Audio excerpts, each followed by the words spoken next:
আসসালামু আলাইকুম, নিয়ে এলাম নতুন একটি ভিডিও। তো আজকে বাবা ছেলে মাটি নিয়ে খেলছে আমাকে না বলে। তো দেখুন তারা কি অবস্থা মাটি দিয়ে খেলে।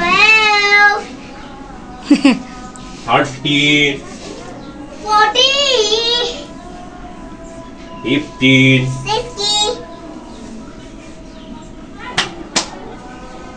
16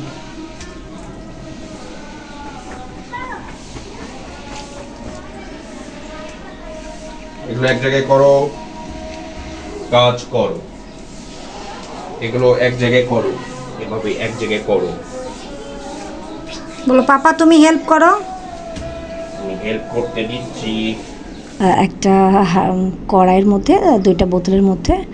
আর আমি বলেছিলাম আয়েশের বাবাকে, আয়েশ যেন এগুলো না নাড়ে, সেগুলো খেয়াল করবা। কিন্তু আয়েশের বাবাই সেই মাটিগুলো নাড়তে বলেছে এবং বলছে বাবা নাড়ো। আর আমি এখানে কিছু বীজ দিয়েছিলাম, যা হবার হবার হয়েছে। এগুলো কোথা থেকে নিয়ে আসতেছো বাবু? গাছ তুলে নিয়ে আসছো গাছ? এই শোনো শোনো শোনো, আসো আসো আসো আসো আসো। কি বলছো শোনো? এগুলো কি হাতে লতি লতি কি খাওয়া যায়? তুমি কি গাছ তুলে নিয়ে আসছো? না দিছে কেউ? ও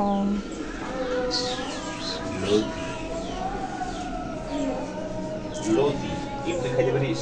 হ্যাঁ, চিংড়ি মাছ দিয়েছে, মজা। ঠিক কথা। চিংড়ি মাছ আনিস তো আসে আব্বু কোথাও পাইলে, ছোট চিংড়িটা। হেল্প করতে যাও। আচ্ছা ঠিক আছে। তুমি কোথায় পালাচ্ছ? তুমি হেল্প করো। আমি মন কোথায় করব? কেন হেল্প করো আগে? কোথায় করব? আগে হেল্প করো পাপাকে। First help me. ওই যে ওইটা ওইটা এগুলা ফেলা, এগুলা ফেলা, এগুলা আস্তে করে উঠাও। এগুলো উঠাও সব। হ্যাঁ, এগুলো নামও আস্তে করে। কাজের বেলা টনটনা। নামাই দাও, পাপাকে ফেলে দাও, পাপার কাছে ফেলে দাও ওগুলা। এখানে তাসলিমা আর আরিয়ান এসেছে। তো তাসলিমা আরিয়ান তো আয়াশকে পেলে অনেক খুশি। তাসলিমা মানে আমি কি হিমা বলি, তো হিমাও আয়াশের মাটি দেখে দৌড়ে চলে আসছে। এখানে হিমা আর এই যে আয়াশের আব্বু মাটি দিয়ে খেলছে। তো আয়াশকে হিমা অনেক আদর করে, আমি জানি, খুবই আদর করে। মরিচ গাছ হবে তো তোমাদের বেলে? মরিচ গাছ আছে? লাল মরিচ দিও একটা পাকলে।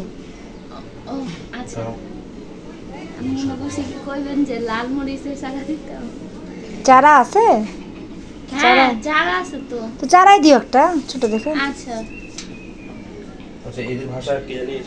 কি এদিকের ভাষা কি? দিতাম না কেরে। ও দিতাম না কেরে। হ্যাঁ দিতাম না কেরে। দিতাম না কেরে না। হ্যাঁ এইদিকের ভাষা হচ্ছে দিতাম না কেরে। হ্যাঁ ডায়লগ গুলো। দিতাম না কেরে। সারাই সই আপু বলে সারাই সই। তো তারপরে তারা মাটিগুলো তুলতেছে। তো থ্যাংক ইউ বাবা ছেলেকে মাটিগুলো তুলে দেওয়ার জন্য। না তুলে দিলে আমার 12টা বাজতো আজকে সারাদিনে কাছে মাটি তুলতে অবস্থা খারাপ হয়ে যেত। তো বাবা ছেলে আমাকে অনেকটা হেল্প করেছে, তারা মাটিগুলো তুলে দিচ্ছে। বাট আয়াশ মাটি তুলতে চাচ্ছিল না, সে চলে যেতে চাচ্ছিল। তারপরে বললাম এই কাজগুলো শেষ করো। তো আয়াশ আবার গালের মধ্যে আয়াশের বাবা মাটি লাগিয়ে দিয়েছে। তো আয়াশের বাবা এগুলো চায় তার বাচ্চা মাটি দিয়ে খেলুক। আমিও চাই, কিন্তু ভয় লাগে যদি আবার কোনো জীবাণু তার শরীরের মধ্যে যায়, এই জন্য। তো এই তো আয়াশের বাবা আয়াশ মিলে খেলছে। এখন আয়াশের বাবা আয়াশকে গোসল করিয়ে দিবে।